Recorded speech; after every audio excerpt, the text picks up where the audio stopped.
And it breaks my heart a little bit too, because it's not just you. Like, I talk with a lot of other people who work on like the projects that people use every single day.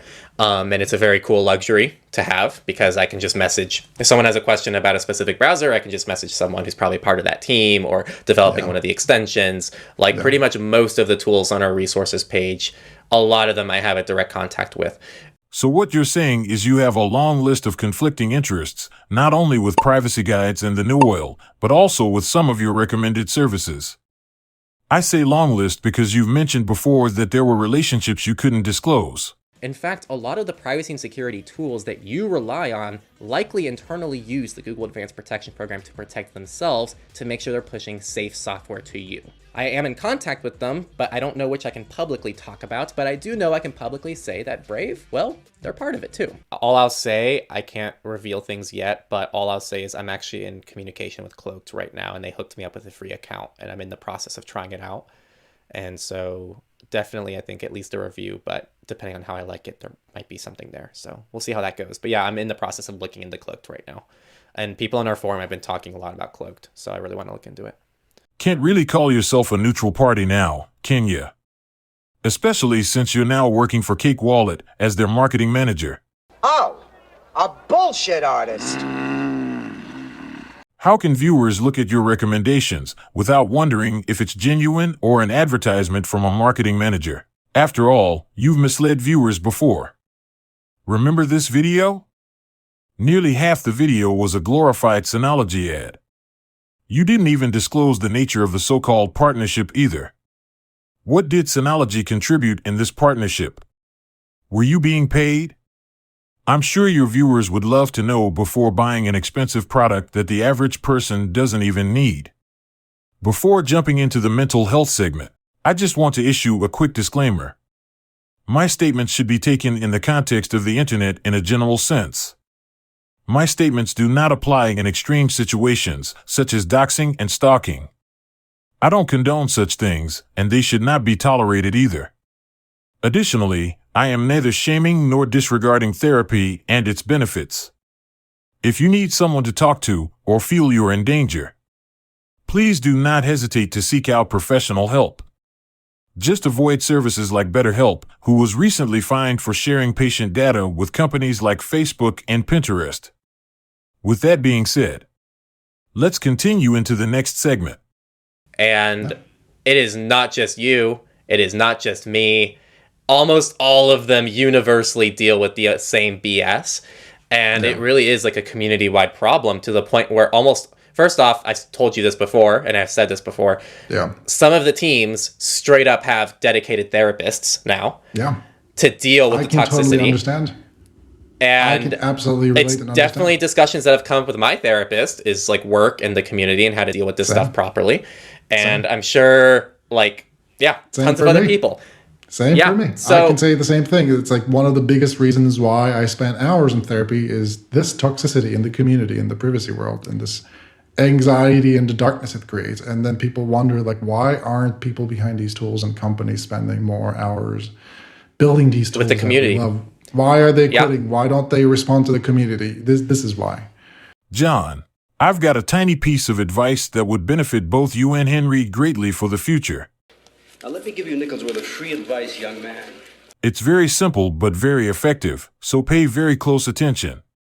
You are not required to participate in every single argument you're invited to. Did you catch that? Let me repeat it, just in case it went over your head. You are not required to participate in every single argument you're invited to. Amazing how such a simple idea could be so mind-blowing. Just because someone leaves negative feedback or straight-up hateful comments does not mean you're required to engage with them or even give them any thought. All you have to do is simply scroll past their comment or delete their nasty email and move on with your day. And it takes an emotional toll on the people who are developing these services. If you're being affected by mean comments from strangers on the internet, here's what you need to do. Yeah, so I know some of you are going to be like angry for like no reason.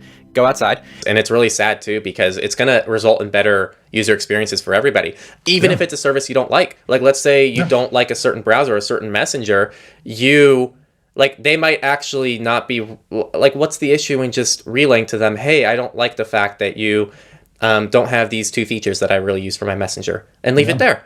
And then they're actually more likely to listen to you and implement those changes.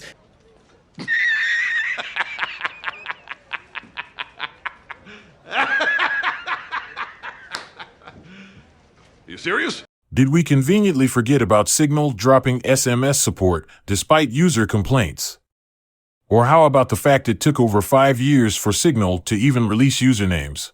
The new president of Signal straight up said in another article that Signal has no plans of dropping the phone number requirement. Like, yes, they're planning to roll out usernames, allegedly, someday before Jesus comes back. Better yet, how about years of begging Signal to remove the phone number requirement? But I'm still on the page of them needing to get rid of that phone number requirement. And this attack, I really hope, bites them in the ass enough. I mean, I still criticize Signal for its huge dependence on having to share a phone number. They've straight up said, like, Signal is still going to require a phone number in order to fight spam. So you'll be able to use usernames instead of giving people your phone number, which is great. But there's no dropping the phone number requirement, just to clarify that. I keep hearing people say that, and that's not going to happen. Sounds like they really don't care what users want. Signal is just going to do what they want anyway. Better yet, what about Apple? Did Apple listen to their customers when they begged for sideloading apps and alternative app stores? It literally took a government body to step in and force them into those changes. Sorry, Henry, it's not as simple as you're making it out to be. Speaking of Apple, I seem to recall you and John were fairly aggressive towards Apple during the whole PWA issue. Apple has declared war on the open internet, which impacts all of you in one of the most openly hostile ways imaginable. We thought that it's just a bug, and we moved on. We didn't think much of it because Apple releases these developer betas full of bugs. Later, it became evident that this is actually just Apple being hostile towards EU, and now my reaction is shock. Apple's been extremely unhappy with these decisions, spreading misinformation and throwing tantrum blog posts, as this surely will impact their profits and tight control of their users. As for Apple claiming that this is all for security and privacy and whatnot, it's bullshit. Basically, some of the stuff that they said that would be too hard to do are actually not even legitimate requirements by the DMA in the first place. They're just making this shit up. Try to see through those statements and try to analyze why Apple's saying these things, and you will come to the conclusion that, very quickly come to the conclusion that they're actually trying to do this because they feel that their profits from the App Store are threatened by PWAs. But that's it. That's the only reason. Make no mistake, this is a direct attack by Apple against the open internet. You're right. People should be less of an asshole toward developers. But developers also need to have thicker skin and be able to filter out the negativity. As you said before, 2 things can be simultaneously true, folks. Here's the thing. The people who are loud and obnoxious are people who are actually like on these platforms all day. And so I'd say for those of you who have lives, who are just listening to this, like driving to work because you have things to do that aren't just complaining on the internet. Sounds like Henry has little or no personal life either. If he was truly busy, he wouldn't be wasting his time reading the so-called toxic comments or getting so worked up over them in the first place. This is the same guy who's always complaining he has a busy schedule and personal life. Not really. I mean, it's just, it's tough. Like we've had to change our internal schedules. We used to record Saturdays, and then I started not being able to record on Saturdays, and so I had to start cutting into Nate's Friday evenings to record. And then it really just depends on how our weekends look. You know, we also have to have free time too. And so a lot of times you have to book things on the weekends. And so sometimes I'll record Friday. If it's my week to edit, I'll record Friday with Nate, and then Saturday I just can't edit, and then I have to do everything on Sunday. So Sunday, I get everything together, I do all the edits, I do the upload, and I hate publishing these things because it's kind of beastly, yeah. It's terrible because like on a regular video I would do for Techlore, it's just one video. I upload a video, I do one thumbnail, one title, and it's done. But with this, it's 4 renders, right? Because you have surveillance support VIP, surveillance support audio surveillance support VIP audio, and you have to upload those 4 times and copy different timestamps because the timestamps for VIP is different than the regular one. And I hate doing timestamps because it just takes 10 minutes to get all the all the different timestamps and write them all out so people know where to find things. I guess to answer the question formally, we try our best, and this is also our secondary thing. Like, Techlore is my main thing at the end of the day, and Nate's The New Oil is the main thing. And so this is actually prioritized a little bit, should be prioritized a bit lower than our main project. Sometimes that changes, but we just do our best. And it's a lot of work. There's a ton of steps to get these videos out. It seems simple, but like we got to put all the stories together. We have to put notes together. We have to record. We have to edit. We have to publish. And so it takes a while.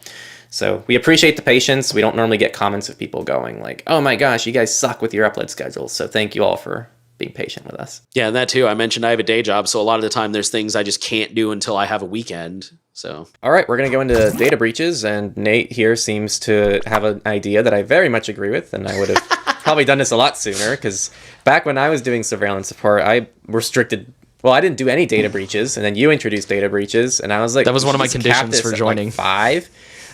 And so Nate here said you want to stop sharing IP leaks, aka things that don't affect individuals directly, and we might have more criteria soon, like the size of the leak or something like that, to save time, because we just can't spend it's getting half pretty of crazy the recording on just data breaches. If you all have any suggestions on criteria for us to watch out for and things that you care about, let us know. On the note of the promo segment, real quick, I just want to say for patrons, I know we're very off schedule for the Q&A right now. That is a result of all the changes we've been doing back here, and both of us being in a season right now where we're incredibly busy in our other lives. So I just want to let you guys know we're still doing the Q&A. Please bear with us. Thank you guys for your support, and hopefully things will smooth out and we'll be back on track soon. Seems like Henry would rather waste his time whining over a non-issue versus actually being productive. He'd rather spend his time being a drama queen instead of working on that long-promised version 2 of the Go Incognito series, which still hasn't been released. I also want to say that we're working on a V2 to Go Incognito, which is much more updated for the current world, and all of you who join Premium now will be grandfathered into future iterations of the project, which will likely cost more, just being real with you. So I do encourage anyone interested in Go Incognito now or later to hop on that as soon as possible. It's literally $1 a lesson or less if you're a student or paying with Monero. All links are below, and enjoy the rest of the video. Henry, some estimate about the next version of your course. If you're talking time estimate, that's hard. It's anywhere from the next 2-3 months to the next 6 months. It's so hard to predict how long it'll take. And that's why I don't want to give a time estimate, because it takes a long time to put this stuff together. I mean, the next version of the course, for all I know, might have 60 videos, 60 lessons, and those all have to be developed at the same time. It's really a lot, so. But V2 is going to have a lot of great changes and great improvements. And in terms of an ETA for that, it's really tough because, again, like last time, I thought it was going to take 6 months and it took 2 years. I guarantee it won't take 2 years this time because now I have a better understanding of what to do. But I'm really hoping by summer, everything is like wrapped up and published and done, is the loose goal. But I mean, it's a big time commitment, so doing my best. Perhaps if Henry didn't waste his time like this, the new version could be released this summer. Then again, that's being too optimistic. We're talking about the same Henry who spends over 50 hours making a single video. It's not an exaggeration. Like a normal Techlore video can, it's not uncommon for them to go over 50 hours of work per video. Gotta love how John and Henry spend almost the entire segment painting themselves as victims, but then try to save face by acting tough at the end. Here's the thing. The people who are loud and obnoxious are people who are actually like on these platforms all day. And so I'd say for those of you who have lives, who are just listening to this, like driving to work, because you have things to do that aren't just complaining on the internet. Scathing. These guys spend nearly 20 minutes showing their egos are so fragile that mere comments can disable them. It's just as ridiculous as a child getting angry over a video game or a toy. There are lots of valid reasons to seek out therapy. But mean comments on the internet are not one of them.